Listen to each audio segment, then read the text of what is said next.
To my fellow believers in Christ, look at me. I'm just gonna come and chop it up with you today. I ain't gonna lie. I'm gonna keep it 100. I'm gonna keep it a book. To my apostles, pastors, prophets, evangelists, teachers, tell your people the truth, man. There are gonna be times in your walk with God where you ain't gonna know nothing about what God is doing. You ain't gonna understand his plan. You ain't gonna understand his ways. You ain't gonna have all the details to what he's doing. And it's gonna seem like God will lift you out in the dark, and now you confused, and now you seeking God, and you're worrying, you wonder what's happening. You just want to go to God sometimes like, man, what's happening around here, man? What's going on? But I just want to encourage you in those times, man, not to allow the enemy to turn your faith into frustration. Because when you go into frustration, now you get into your feelings. And we all know when you get into your feelings, you go down, down, down. You don't make wise decisions. You entertain demonic thoughts. You entertain people that's not connected to your purpose. And you start leaning on your own understanding. You know, I made a Facebook post recently that said, walking by faith is not for the faint of heart. Because God will come and give you a prophetic word about your future and assignment with very little to no details. Then he'll be like, all right, I'm out. I'm going to holler at you. And you don't hear nothing for the next 5 years.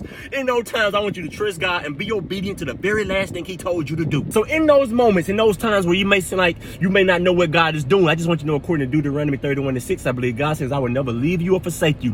Proverbs 3 says, trust in God with all your heart. Lean not into your own understanding. In all your ways acknowledge him, and he'll direct your path. God even told us in Isaiah 55, I believe, he said, my thoughts are not your thoughts. My ways are not your ways. So sometimes you're not going to understand me. But if you just trust me and walk by faith, God is not putting you in the dark. He's placing you into destiny. It's not enough.